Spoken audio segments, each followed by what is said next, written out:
Hi guys, it's Blackie. Okay, today's going to be really quick because I had a little bit of roof damage recently. It wasn't bad. It's just a limb come down and knocked some shingles loose. And so I've got some people coming this afternoon, and so I'm going to be busy.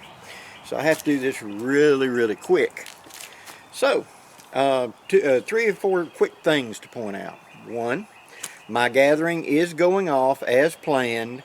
The first day will be April the 6th. And it will run through April the 10th. That's Wednesday through Sunday. I have some people that's going to show up a little bit earlier than that. I plan on being on site a little bit earlier, but I have to leave out for an appointment on Tuesday morning and come back. So, excuse me, I've got some people coming in the weekend before. They just want to, they're taking a week-long vacation. They're just going to come out. So I will probably be out the Sunday the 2nd, but then I got to come back into town and then come back out. But that's my little thing. The cost is $2 per day. It's an honor system. You put it there in the box. There is no water on site other than the lake. So if you need water, you need to bring water or some way to filter. Firewood, I'm having firewood brought in. There will be state porta potties there that will be taken care of so that we will have that amenity close by. Besides that, there is no electricity or anything like that. It's just a primitive campsite. There are going to be concrete picnic table type things and fire rings at all of the big major camps, and those are like 15 camps, but there's a lot of area you can camp at. So there's plenty of room down there. And that's at Geneva State Forest Lake. Now on Tuesday, I will repost the drive-in video of me driving in showing you all the turns. It's really simple. You're going to come off the paved county road, which is, I believe, County Road 54. Turn onto the dirt road. There's a sign there that says Geneva State Forest. You keep going straight, make no turns until you're coming down this hill, and on the left-hand side, there's going to be a sign that says Geneva State Forest Lake, and it points at a dirt road going up a hill. You go up the hill. You're going around an agricultural field is what you're doing. You go around, and then it drops down to that big old lake, and that's where we're going to be. If you follow your GPS, it might take you back around to the other side of the lake and get you in the bad place. So look at my video. I suggest you turn it into a video you can watch without cell service, because a lot of people that come down that ridge and they lose cell service. So that way you've got a way to see it or familiarize yourself ahead of time. Okay. Next, I've had some questions come in for the Ground Pounder series that I would like to address right quick. Okay, one of my followers asked in the Ground Pounder series, the military sleep system, is it a good or a bad choice for somebody that's kind of getting started in all this? A complete military sleep system, as you know, is one that has a bivy cover, which can be a standalone for wet conditions, etc. There is a patrol bag, which is a very light bag, good for summer, and etc. Then there is a black extreme weather bag, and then the patrol bag snaps into the extreme weather bag, and then all of them can go inside the bivy, so it becomes like a 3-bag system. Okay, I understand that the Air Force intermediate bag can also go in. I haven't tried it, but it is a different color green. So there's this army green patrol bag, then there's this other bag that's bigger than the patrol bag but not quite as big as the black extreme bag, and that's the Air Force's intermediate bag. I've been told that that one will snap in for extreme conditions, and it's a really good set for people that are just wanting to buy one and done. Now these are heavy, guys. If you're a car camper, or you're going to be short term, or you're going to use ATVs, motorcycles, bicycles, canoeing or something, and you're looking for a buy one and done set, the military sleep system is a pretty good system to get you started. Because I would say in the lower 48, now yeah, you may have some problems in extreme mountain areas that's just not quite robust enough, but it's supposed to be rated down to, I believe it's 20 below with all the bags involved, and then you're wearing proper gear. Yeah, it's a fairly roomy bag set, and I've been very happy with mine, and I use mine in extreme conditions for Maine, You know, I've slept in it down to about 12 degrees and stayed warm. I've slept with just the black bag down into the 30s and been more than comfortable. But I'm a warm sleeper and I'm wearing proper clothing. So yes, the military sleep system is a good deal if you see one at a price you can afford and you want to go with it. Yeah, it is a good bag system, especially for someone that's not doing necessarily ultralight backpacking, but is doing more like car camping or something like that, or short duration where I'm not having to tote it a long way because it is really heavy. Okay. Two, one of my subscribers from the UK asked the British Crusader Cup versus the US Canteen Cup system. Which do I think is better? Well, I have limited experience with the Crusader Cup. I do have a Crusader Cup. And I actually like it better as a cooking cup than the American Cup because it's wider at the base of it than the American Cup is. Our kidney-shaped cup is a little narrower. I do like the American Cup's lid a lot better. And so it's really a matter of personal choice. If it's going to be carried on my belt, I prefer the American set. I'll tell you right now. If it's going to ride in a pack and be a cook set with the big 58 water bottle and all, yeah, the British set would be a really good set. But it's bigger and bulkier in its carrying pack. And for those of you that don't know, there is a stove that has a flip over bar that you set the cup into, and they put gel heating fuel in there, that kind of like gelled alcohol that you light, like a sterno type stuff, and you set the cup on to heat it up. That little tab flips out of the way so it can nest to the bottom of the Crusader cup. Then you have the black Model 58 water bottle that fits into it. Then you have a plastic cup that fits over the top. And then this whole thing goes into a large carrier. Like I said, as a cooking set, yes, it works very well and may be superior to the American set. As a carry on your belt, I don't like it as well because getting to the canteen is a 3 or 4 step operation as opposed to a U.S. Army set where I just click and pull the canteen out and I drink out of the canteen, put it back. Instead of open the flap, take off the cup, pull out the canteen, drink, put the canteen back, put the cup back in, then put the lid back on. Just more hassle to me.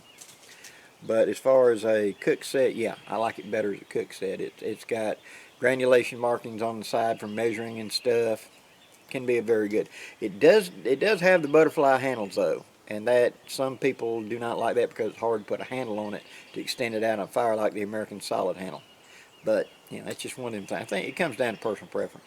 I would have no problem carrying one as a cooking pot. You know. Okay. I have a follower who's in the U.S. Navy, and they're issued the Magnesium Bars in their flight kit. And he said, they call it a Dones bar. Would a Dones bar be good or bad to put into a survival kit?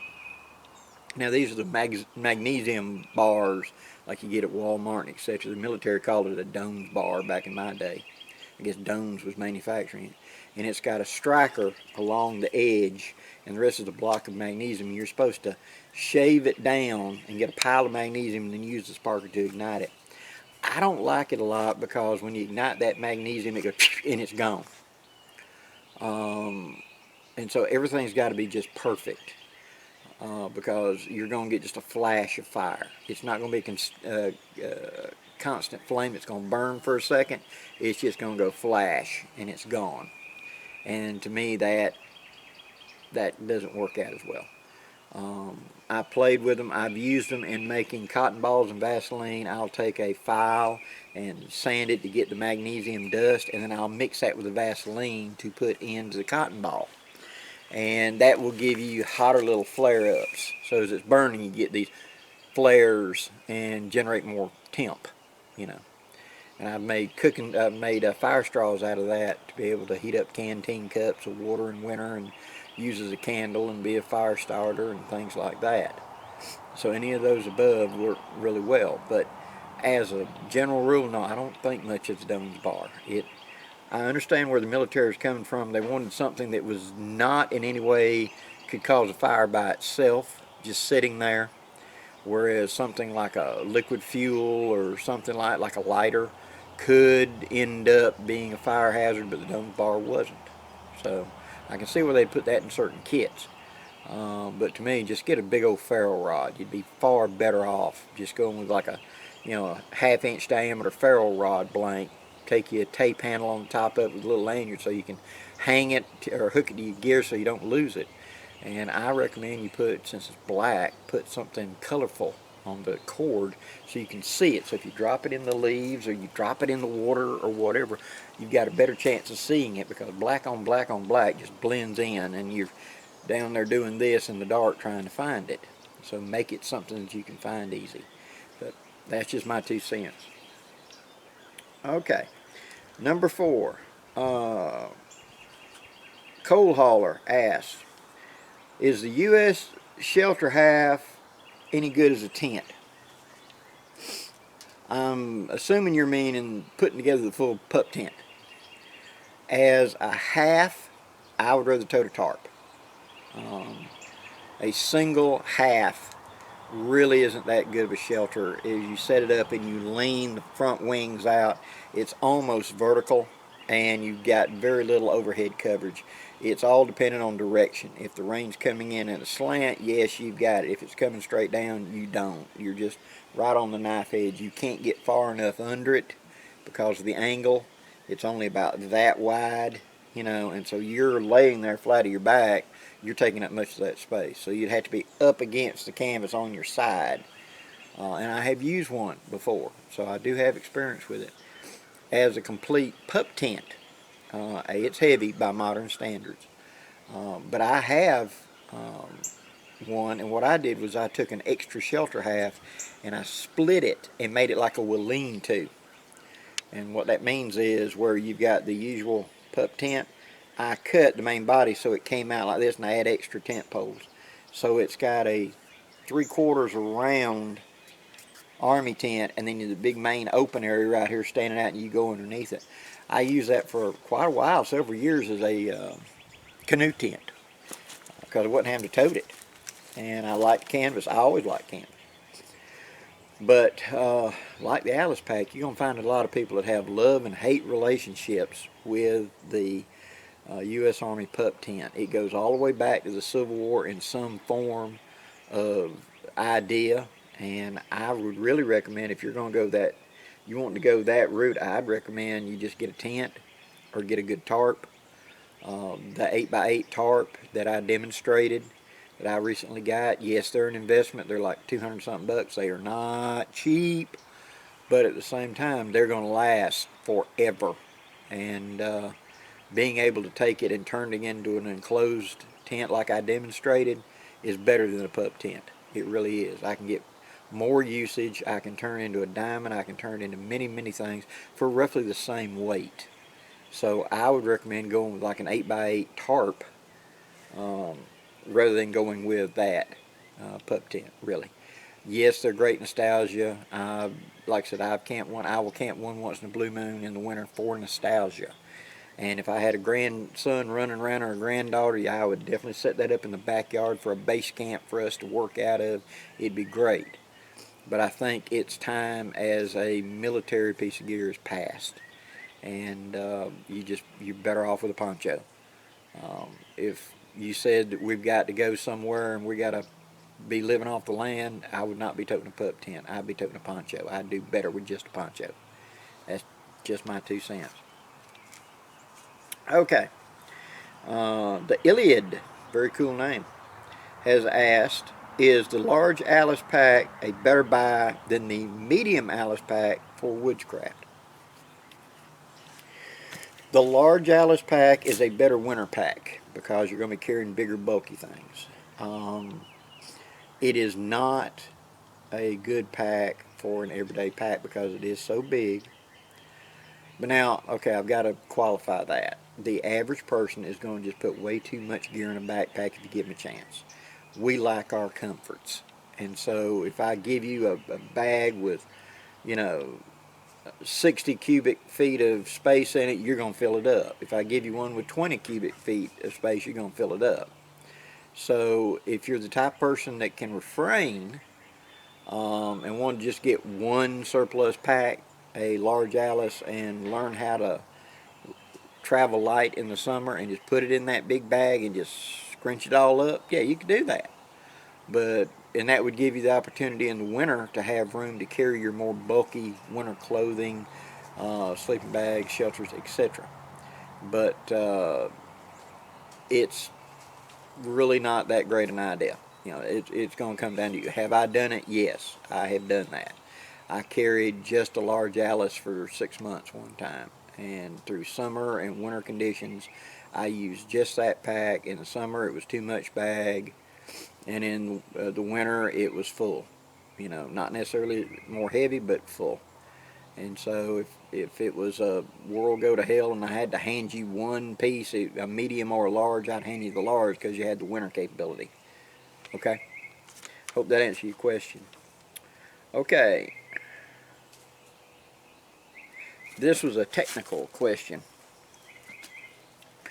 And what they're talking about, we were talking about the Ranger Roll and U.S. Army ponchos. It was, could I glue one of the thin little space blankets, not the reusable, but those little ones, into a poncho for heat reflection and warmth, and use it as a heat reflector in summertime and use it as a warmth reflector in the winter?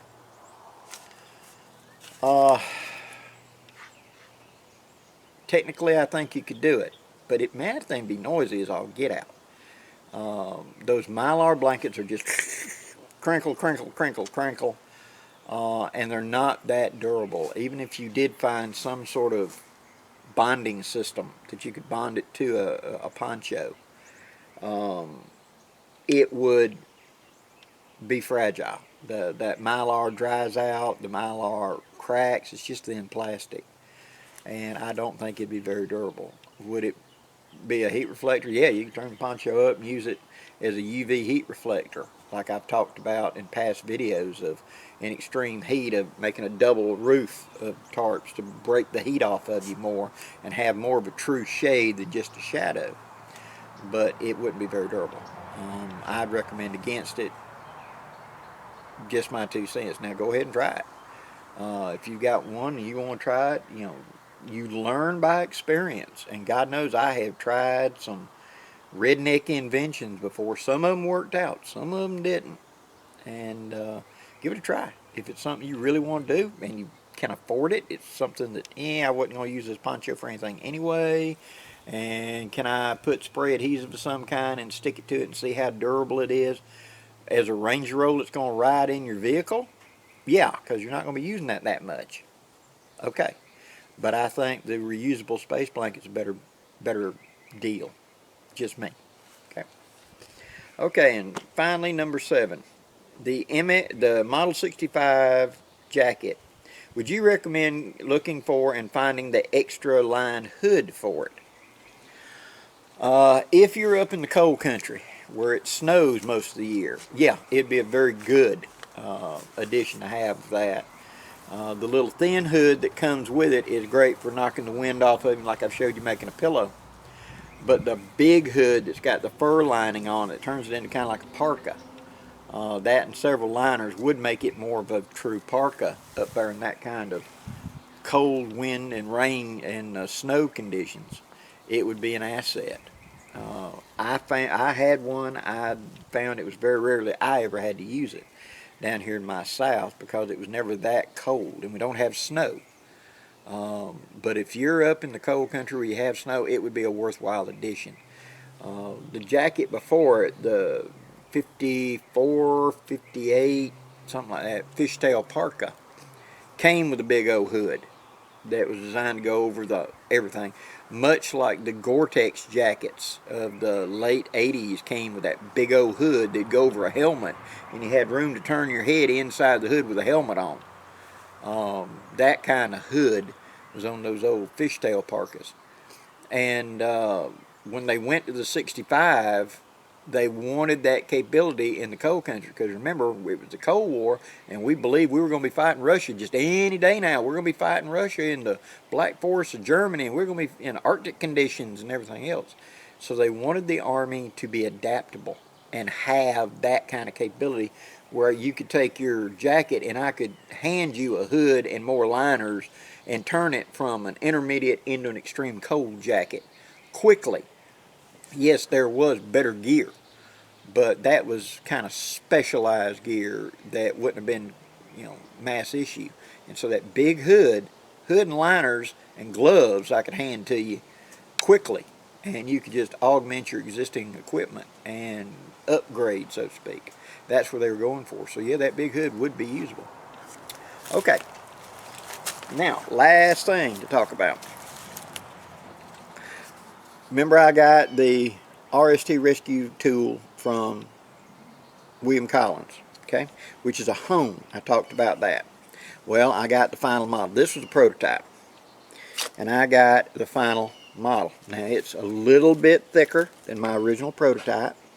It's a little rougher, so it'll do better as a hone. And it's got a much bigger curting surface, and he made it more of a chisel shape here because my original has a bottle opener. He got rid of the bottle opener, and I agree with him. Yes, it was useful, but I can take that corner right there, that tip, and pry up a bottle cap if I need to. But it's a seat belt cutter, it's a hone, it's a scraper, it's all kinds of stuff. Now, if you're wanting one of these, William is still going to be taking orders through him till April the 2nd. And after April the 2nd, it's going to go through the dealers. You got to go through a dealers to get one of these, get on the list. So if you're wanting one, I'd suggest you jump.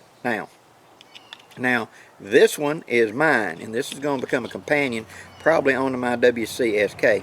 And you've got this cool notched out so you can put it with that cutter right there, see, and have a cutter so I can push. I can also, other way around, put it in there and have that 90-degree spine so I got something to hold on to shave with, see. Pretty good. And that round hole right there, I can turn around and use that for a bowl scraper. Pretty cool, huh? I like it. That's the reason I went ahead and got one. Now the prototype that I had. At my gathering, this is going to be a giveaway.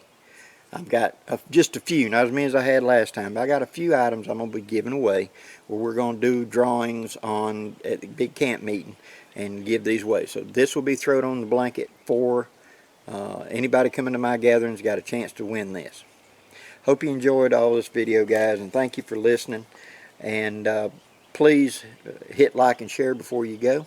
And hope to see you at my event coming up real soon. Till next time, I'm Blackie wishing you safe journeys. Have a great day, guys.